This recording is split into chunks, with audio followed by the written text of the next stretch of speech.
All right, so here's the car actually completed for now.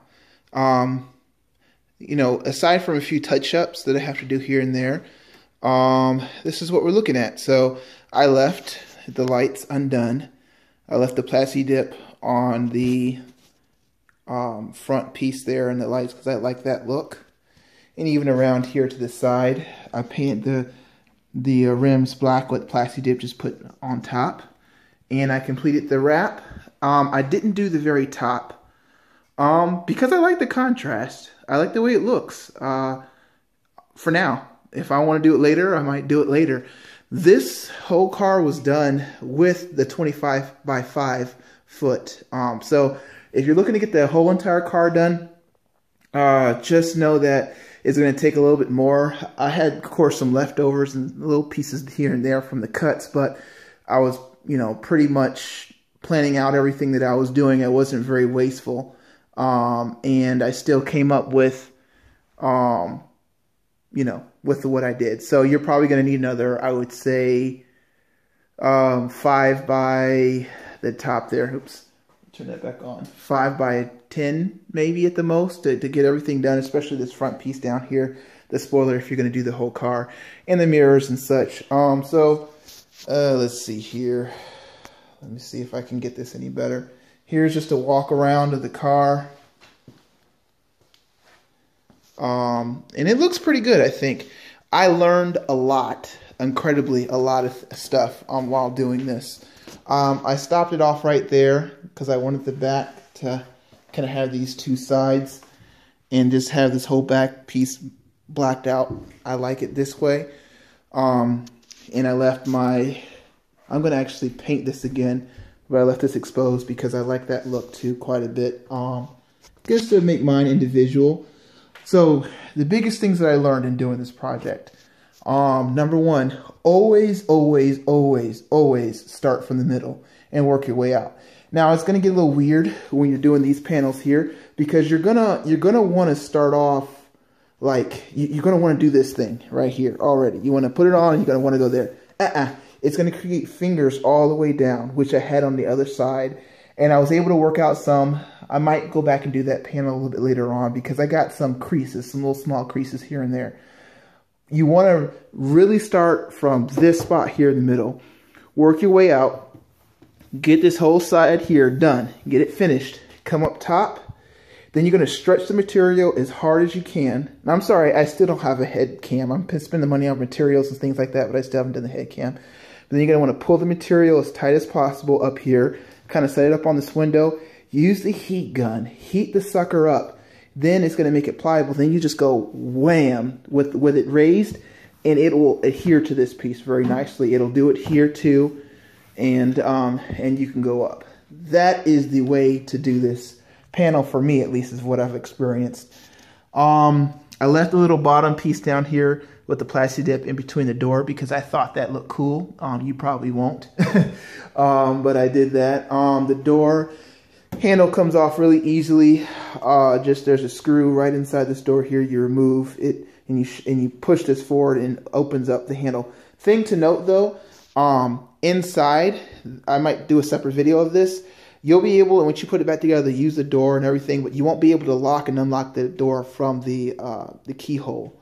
And the reason for that is there's this little plastic tab that has to fit back down over a mechanism. I'll record a video later showing it. So don't freak out if you put your door handle back on and it doesn't work. It just needs to go back on the assembly piece. When you remove it, it kind of pops out. Yeah, so then I basically did this panel, this panel, this panel all separately. Same thing goes for up there. You want to start in the middle, finish out this flat side first, then attack this front side up here top, okay? So I think this went really well. You'll have some situations where you may, I got to come back here and cut a piece because I was just a little bit short. The coolest thing about this spot is as long as it's not in a very noticeable spot, you can just cut a surrogate piece or a little piece off from your extras and put it on there. And as long as you heat it up real well, no one will barely be able to notice it, especially on those areas. So don't freak out there too. So yeah, again, this was a very cool project for, you know, $96 to do this much of the car. You know, you got to plan out how you're going to go about taking care of each piece. But I really stinking love it. I think it's a great option. Again, you notice I'm in a small garage in my condo. I don't really want to be painting in here like that when I got somebody living right above me. That's not my condo with the fumes. So you can do this. I worked about till 5 a.m. yesterday morning finishing up the project. And that's just because that's the kind of person I am. I want to get it done. You know, I want to see it through. So yeah, here's this side of the wrap again. And again, I apologize. I'll take some better pictures during the light, but I want to finish it and show you guys what I got. But yeah, I mean, it looks pretty good. I removed that off there first and then pull it out. And like I said, I got some small bubbles and stuff and just a couple little areas, but I'm going to be able to get that out with the heat gun because this material, this Vivide or whatever this stuff is called, it works really, really well. And I think it's a super durable material. I didn't tear, or, you know, sometimes when you accidentally have the two materials meet together and you're trying to pull it back apart and it rips a hole, this stuff would not do that. It was super durable. Also with the heat, when it stretched very well, you know, and it placed itself pretty good. So, I mean, I'm going to wait and see how durable it is in the end, but it worked better than I thought. I thought I was going to have some pieces where I'm just going to throw away and they were not going to be any good, you know, making a mistake and not paying attention, but this stuff worked really, really, really well. So, you might want to check it out. Big ups to those guys. You know, this is the side that I didn't do as well on. I'll take another video and show you some of the spots where I messed up, but still, it looks 20 times better than the plastic dip job without the glossifier.